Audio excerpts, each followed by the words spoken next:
ఇవాళ ఉమ్మడి కరీంనగర్ జిల్లాలో బీఆర్ఎస్ అధినేత కేసీఆర్ పొలం బాట పట్టారు. ఇక దీనికి సంబంధించి మరింత సమాచారం మా ప్రతినిధి సందీప్ అందిస్తారు. సందీప్ చెప్పండి.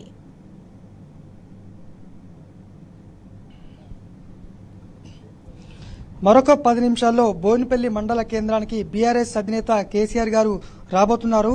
ఇక్కడ ఈ బోయినపల్లి ప్రాంతంలో ఎండిపోయిన పంట పొలాలను దానికి సంబంధించి ఇక్కడ ఉన్న రైతులతో కాసేపు మాట్లాడి వారికి భరోసా కల్పించనున్నారు. ఎందుకంటే ఇప్పటి వరకు ఒక్క పంట కూడా ఎండిపోయలేదు గత బీఆర్ఎస్ ప్రభుత్వ హయాంలో. కానీ ఇప్పుడు పూర్తిగా బోయినపల్లి మండలమే కాదు ఉమ్మడి కరీంనగర్ జిల్లాలోని అనేక ప్రాంతాల్లో కూడా పంటలు పూర్తిగా ఎండిపోయాయి. కొన్ని ఇంకా ఎండిపోయే దశలో ఉన్నాయి. ఇప్పటికైనా నీరు విడుదల చేస్తే కొన్ని పంటలైనా పొట్ట చేతికొచ్చే దశలో, కొన్ని పంటలైనా దక్కేటువంటి అవకాశం ఉంది. కానీ ఇప్పుడు పూర్తిగా దాదాపు అన్ని పంటలు కూడా ఎండిపోయాయి. రైతులకు నీరు ఇవ్వండి అని మొత్తుకున్నప్పటికీ కూడా అధికారుల నుంచి ఎలాంటి స్పందన లేదు.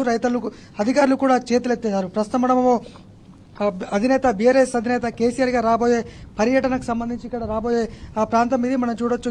ఇప్పటికే చాలా మంది ఈ బోయినపల్లి మండలానికి సంబంధించిన రైతులంతా కూడా ఇక్కడికి చేరుకున్నారు. అధినేత ఎలాంటి భరోసా కల్పిస్తారు? ఎందుకంటే ఇప్పటి వరకు గత 10 ఏళ్లలో ఒక్కసారి కూడా ఇక్కడ కరువు అనేది మాకు ఏర్పడలేదు. ఇప్పుడేమో పూర్తిగా ఈ భూములు నెర్రల వారి పంటలను కూడా ఆవులకు మేతగా వేసేటువంటి పరిస్థితి వచ్చింది. ఈ క్రమంలో అధినేత ఏం మాట్లాడతారు, ఇలాంటి భరోసా కల్పిస్తారు? రైతుల పక్షాన ఇప్పటికే బీఆర్ఎస్ పార్టీ పోరాడుతుంది అని కూడా చెప్పడం జరిగింది. అయితే ఇప్పటికే ఈ పెట్టిన పెట్టుబడికి రైతు బంధు ఇవ్వకపోగా అలాగే నీరు కూడా ఇవ్వట్లేదు, నీరు ఇవ్వలేమని కూడా చేతులెత్తేశారు. అలాగే ఇప్పటికే ఎండిపోయిన పంటలకు సంబంధించి ఖచ్చితంగా 25,000 నష్టపరిహారం ప్రతి ఎకరాకు అందించాలనేటువంటిది రైతుల నుంచి వస్తున్నటువంటి డిమాండ్. దానికి అనుగుణంగానే ఇటు రైతులు కూడా బీఆర్ఎస్ కూడా వారికి మద్దతుగా 25,000 నష్టపరిహారం, మొత్తానికి ఎండిపోయిన ప్రతి పంటకు 25,000 పరిహారం తక్షణమే చెల్లించాలని రేవంత్ సర్కార్ను ఇటు బీఆర్ఎస్ కూడా డిమాండ్ చేస్తోంది. ఈ నేపథ్యంలో ఇప్పటికే బీఆర్ఎస్ అధినేత నల్గొండ ఇక మిగతా జిల్లాల్లో పర్యటించారు. రైతుల సమస్య తెలుసుకున్నారు. తాజాగా ఇవాళ ఉమ్మడి కరీంనగర్ జిల్లాలో పర్యటిస్తున్నారు. ప్రస్తుతము బోయినపల్లి మండల కేంద్రానికి మరి కాసేపట్లో మరో 10 నిమిషాలు రాబోతున్నారు. ఇది ఒక కౌలు రైతుకు సంబంధించినటువంటి భూమి. ఇది మొన్నటి వరకు ఉన్నటువంటి మేనిఫెస్టోలో స్పష్టంగా రైతులను ఆదుకుంటాము, రైతులకు ఎటువంటి కష్టం రానివ్వమని కాంగ్రెస్ రేవంత్ సర్కార్ చెప్పుకుంటూ వచ్చింది. కానీ రైతుల పక్షాన ఇప్పటి వరకు చేసింది ఏం లేదు. రైతు బంధు ఇప్పటి వరకు మెజార్టీ రైతులకు అందలేదు. అలాగే ఇటు పెట్టుబడి సాయం అందలేదు. అలాగే ఇప్పుడు ఎండిపోయిన పంటలకు నష్టపరిహారం ఇవ్వాలని డిమాండ్ చేస్తున్నా కూడా ఇటు ఈ కాంగ్రెస్ నుంచి ఎటువంటి స్పందన కూడా లేదు. మరి నీరు విడుదల చేస్తారా, తమని చావమంటారా అనేటువంటి అక్కడి వరకు కూడా రైతుల పరిస్థితి వచ్చిందంటే రైతుల పరిస్థితి ఏ విధంగా ఉండో కూడా అర్థం చేసుకోవచ్చు. మొత్తంగా మరొక 5 నుంచి 10 నిమిషాల్లో బీఆర్ఎస్ అధినేత ఇక్కడికి రాబోతున్నారు. అందుకు సంబంధించి ఇప్పటికే చాలా మంది రైతన్నలు ఇక్కడికి రావడం జరిగింది. ఉదయం నుంచి కూడా అధినేత ఎప్పుడు వస్తారని ఎదురు చూస్తున్నారు. అలాగే ఎటువంటి అంశాలపైన మాట్లాడతారు అనేటువంటిది అయినప్పుడుగా సర్వత్రా ఆసక్తి నెలకొంది. ఎందుకంటే ఇప్పటి వరకు రైతులతో మాట్లాడుతూనే వారికి ఒక భరోసా కల్పించారు. అయితే ఈ బోయినపల్లి పర్యటన ముయ్యగానే ఇక్కడ నుంచి ఇక్కడే దగ్గరలో ఉన్నటువంటి సభాష్పల్లి వంతెన వద్ద వడదవెల్లి రాజరాజేశ్వర రిజర్వాయర్, వడదవెల్లి సుభాష్పల్లి ప్రాంతంలో ఉన్న బ్రిడ్జి వద్ద ఎండిపోయినటువంటి ఆ బ్రిడ్జిని రిజర్వాయర్ను కూడా పరిశీలిస్తారు. ఎందుకంటే మొన్నటి వరకు ఇదే సమయానికి దాదాపు 20 టీఎంసీలకు పైగా పుష్కలమైన నీరుండే, తద్వారా ఈ పంటలన్నిటికీ నీరు అందుతుంది. కాళేశ్వరం తొలి ఫలితం కూడా చొప్పదండికే దక్కింది, ఈ బోయినపల్లి మండలానికే దక్కింది. ఇప్పుడు మాత్రము పంటలు ఎండిపోయి నీటి కోసం ఎదురు చూసే పరిస్థితి వచ్చింది. ఈ నేపథ్యంలో దీని తర్వాత నెక్స్ట్ రాజరాజేశ్వర రిజర్వాయర్కి చేరుకుని అక్కడ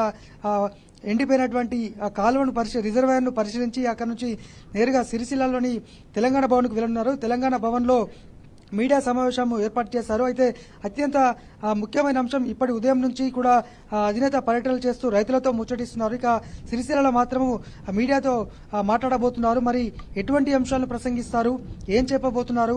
ఇప్పటికే రైతుల కష్టాలను స్వయంగా చూశారు. ఎందుకంటే రైతే రాజు చేయడమే లక్ష్యంగా బీఆర్ఎస్ సర్కారు కృషి చేసింది. కానీ ఇప్పుడు రైతులను పట్టించుకోవట్లేదు కాంగ్రెస్ సర్కారు. ఈ నేపథ్యంలో మరి ఎటువంటి అంశాలపైన ప్రసంగిస్తారు, ఏం మాట్లాడబోతున్నారు? రైతులకు అలాగే మిగతా సబ్బండ వర్గాలకు కావచ్చు, మిగతా వర్గాలకు, మహిళలకు, అలాగే ఇంకా అనేక మందికి తెలంగాణ వాసులకు, తెలంగాణ ప్రజలకు ఎటువంటి భరోసా కల్పించబోతున్నారు?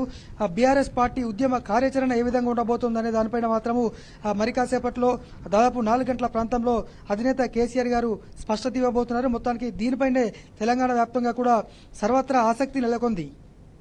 Thank you Sandeep.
బీఆర్ఎస్ అధినేత కేసీఆర్ కాసేపట్లో సిరిసిల్ల జిల్లా బోయినపల్లికి వెళ్లనున్నారు. అక్కడ నీరందక ఎండిన పంటలను పరిశీలించనున్నారు.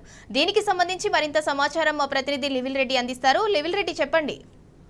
ఇందులో ఉదయం బయలుదేరిన బీఆర్ఎస్ అధినేత కేసీఆర్ నేరుగా మగ్దుంపూర్ చేరుకున్నారు. మగ్దుంపూర్లో ఎండిన పంటలను పరిశీలించారు. అక్కడ ఎండిన పంటలను పరిశీలించిన అనంతరం రాష్ట్ర ఎవరైతే ఎండిపోయిన పంటలు ఉంటాయో ఆ రైతాంగాన్ని అంతా కూడా ధైర్యం చెప్పారు. వారికి అండగా మేము ఉంటాం. బీఆర్ఎస్ ఇప్పటికే పోరుబాట పట్టింది, రాష్ట్ర రైతాంగానికి అండగా నిలుస్తుంది, అందులో భాగంగా మీకు కూడా మేము అండగా ఉంటామని చెప్పారు. ఆ తర్వాత నేరుగా ఇప్పుడు సిరిసిల్లకు బయలుదేరారు. కరీంనగర్ నుంచి కరీంనగర్ మార్గ మధ్యంలో గంగాధర మండలం నుంచి వయా బోయిన్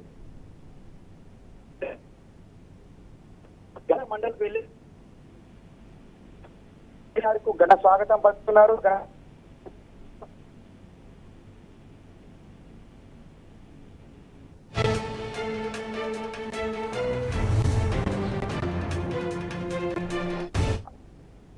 ఎక్కడ చూసినా ఇవాళ ఎండిపోయిన పంటలే దర్శనం ఇస్తున్నాయని చెప్పేసి కూడా రైతులంతా వాపోతున్న పరిస్థితి కనిపిస్తుంది. రైతులకు మేము అండగా ఉంటామని చెప్పేసి కూడా ఈ సందర్భంగా ధైర్యాన్ని ఇచ్చారు. ఇటు రామడుగు మండలంలోని వెదిర గ్రామం రైతులు కూడా గ్రామం అంతా కూడా వచ్చి కేసీఆర్ కు స్వాగతం పలికి అక్కడ రైతులు ఎదుర్కొంటున్న సమస్యలను కేసీఆర్ వివరించారు. మీరున్నప్పుడు మా కాలువల ద్వారా నీళ్లు వచ్చేవి, మా పంట పొలాలని పచ్చగా ఉండేవి, కానీ వాళ్ళ కాంగ్రెస్ ప్రభుత్వం తీసుకొచ్చిన కరువుతో మా పొలాలన్నీ ఎండిపోయాయని చెప్పేసి కూడా వారు వాపోయారు. వారు వరి కంకులను సైతం కేసీఆర్ కి అందజేశారు. వారు ఎండిపోయిన వరి పంటను అందజేసి మా గోడు ఇది అని చెప్పేసి వారు గోడెళ్ల పోసుకున్న పరిస్థితి ఇవాళ రామడుగు మండలంలోని వెదిర గ్రామంలో కనిపించింది. అంతేకాకుండా ఇటు ఆ మార్గ మధ్యంలో కూడా రాష్ట్ర ఎవరైతే రైతులు ఉంటారో వారంతా కూడా ఎండిపోయిన పంట పొలాల సంబంధించిన వరి కంకులను తీసుకొచ్చి కేసీఆర్ కి అందజేస్తున్నారు. మీరు మాకు అండగా ఉండాలి, మీరు తప్ప మాకు అండగా ఉండే నాదుడే లేడు తెలంగాణ రాష్ట్రంలో అని చెప్పేసి కూడా వారు వాపోతున్న పరిస్థితి. వారందరికీ కూడా అండగా ఉంటామని చెప్తున్నారు. అడుగడుగునా కూడా సీఎం కేసీఆర్ మాజీ సీఎం కేసీఆర్ కు స్వాగతం పలుకుతున్న దృశ్యాలు మనం ప్రత్యక్షంగా చూడవచ్చు. అంతేకాకుండా ఎక్కడ కూడా ఎలాంటి ఇబ్బంది పెరగకుండా సూపు అంటే ఒక ఉదయం నుంచి కూడా ఎండిన పంటలను పరిశీలించడంగా కొనసాగుతుంది. పర్యటన అంతా కూడా వారికి ధైర్యాన్ని ఇస్తున్నారు. అంతేకాకుండా ప్రభుత్వాన్ని కూడా డిమాండ్ చేస్తున్నారు. ఎకరాకు 25,000 చొప్పున నష్టపరిహారం కల్పించాలి. అంతేకాకుండా ఏదైతే మీరు ఇచ్చిన హామీ క్వింటాల్కి 500 రూపాయల బోనస్ ఏదైతే ఉందో అది కూడా తక్షణమే అమలు చేయాలి, ఈ యాసంగి పంట నుంచి అమలు చేయాలని కూడా డిమాండ్ చేస్తున్నారు. ఇప్పటికే బీఆర్ఎస్ పార్టీ రైతు పోరుబాట పట్టింది. రైతు పోరుబాటలో భాగంగా ఉమ్మడి నల్గొండ జిల్లాలో పర్యటించారు. అనంతరము ఏదైతే కలెక్టరేట్ల వద్ద అన్ని జిల్లా కలెక్టరేట్ల వద్ద రైతుల సమస్యలు, రైతులు ఎదుర్కొంటున్న ఇబ్బందులను కలెక్టరేట్ల దృష్టికి తీసుకెళ్లి విజ్ఞాప పత్రాలు ఇచ్చారు. ఇటు సీఎస్ ను కలిసి కూడా ఎమ్మెల్యేలు విజ్ఞాప పత్రం ఇచ్చారు. ఖచ్చితంగా కాంగ్రెస్ ఇచ్చిన కరువులో కష్టాల పాలైన రైతాంగానికి అండగా ఉండాలని చెప్పేసి కూడా ఇవాళ బీఆర్ఎస్ పార్టీ బీఆర్ఎస్ అధినేత కేసీఆర్ కంకణం కట్టుకొని ఇవాళ రాష్ట్ర రైతాంగానికి అండగా ఉండేందుకు ఈ పర్యటన చేపడుతున్నారు. ఇందులో భాగంగా ప్రభుత్వానికి ఒక హెచ్చరిక కూడా చేస్తున్నారు. మీకు చేత కాకపోతే ఖచ్చితంగా మీకు చేత కాకపోతే చెప్పండి అని చెప్పేసి కూడా చెప్తున్నారు. నాడు ఏ విధంగా మత్తళ్ళు దుంకాయి, ఏ విధంగా నిండుకుండలా ఉన్న ప్రాజెక్టులు ఇవాళ ఎందుకు బీటలు వారాయి, ఎందుకు నెర్రలు వారాయి అని చెప్పేసి కూడా నిలదీస్తున్న పరిస్థితి కనిపిస్తుంది. ఇవాళ కేసీఆర్ లేకపోవడం వల్లే ప్రాజెక్టులన్నీ కూడా ఎండిపోయినట్లు రైతులంతా కూడా సీఎం కేసీఆర్ మాజీ సీఎం కేసీఆర్ దృష్టికి తీసుకొస్తున్నాయి. ఈ నేపథ్యంలో ఖచ్చితంగా రాష్ట్ర ప్రభుత్వం ఇప్పటికైనా తన బుద్ధి మారి రాష్ట్రానికి సంబంధించిన రైతులు ఎదుర్కొంటున్న సమస్యలపై దృష్టి సాధించాలి. రాష్ట్ర రైతులు ఎదుర్కొంటున్న సమస్యలపై ఫోకస్ చేసి వారు పర్యటన చేయాలి. రాష్ట్ర రైతాంగానికి అండగా ఉండాల్సిన ప్రభుత్వం వాళ్ళ మొద్దు నిద్రపోతుంది. మొద్దు నిద్రను లేపేందుకే మా పర్యటన అని చెప్పేసి కూడా బీఆర్ఎస్ పార్టీ తరఫున చెప్తున్నారు. ఏదేమైనప్పటికీ మరి కాసేపట్లో బోయినపల్లి మండలంలో నీరందక ఎండిపోయిన పంటలను పరిశీలించనున్నారు. అక్కడ అనంతరం నేరుగా సిరిసిల్ల తెలంగాణ భవన్ చేరుకుంటారు. సిరిసిల్ల తెలంగాణ భవన్ లో ఈ ఎండిపోయిన పంటల పరిశీలన అనంతరము మీడియా సమావేశంలో పలు అంశాలను కూడా లేవనెత్తనున్నారు. ప్రభుత్వానికి అల్టిమేట్ కూడా జారీ చేయనున్నారు. సింధురా. రైట్, థ్యాంక్ యూ లివిల్ రెడ్డి.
రాష్ట్ర రైతాంగానికి బాస్టర్గా బీఆర్ఎస్ అధినేత కేసీఆర్ పొలం బాట పట్టారు. ఇందులో భాగంగా ఉమ్మడి కరీంనగర్ జిల్లాలో కేసీఆర్ పర్యటిస్తున్నారు. ఇందులో భాగంగా కరీంనగర్ రూరల్ మండలం మగ్దుంపూర్లో పర్యటించారు. అక్కడ ఎండిపోయిన పంట పొలాలను పరిశీలించారు. పొలాల వద్దే రైతులతో ముఖాముఖి నిర్వహించి సమస్యలు తెలుసుకున్నారు కేసీఆర్. పంట నష్టంపై రైతులను వివరాలు అడిగి తెలుసుకున్నారు. రైతన్నలకు ధైర్యాన్నిచ్చి భరోసా కల్పించారు బీఆర్ఎస్ అధినేత కేసీఆర్.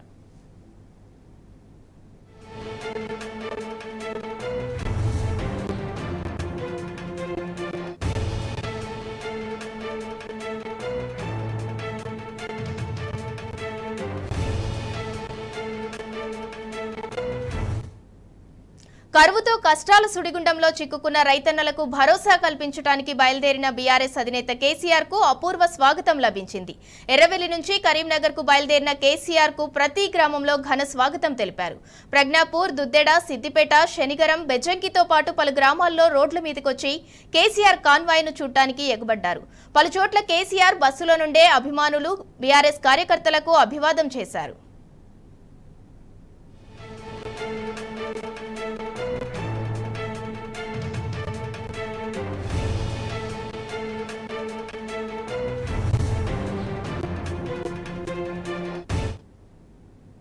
కరీంనగర్ నుంచి చొప్పదండి నియోజకవర్గంలోని బోయినపల్లి మండలంలో ఎండిన పంటలను పరిశీలించడానికి బీఆర్ఎస్ అధినేత కేసీఆర్ బయలుదేరి వెళ్లారు.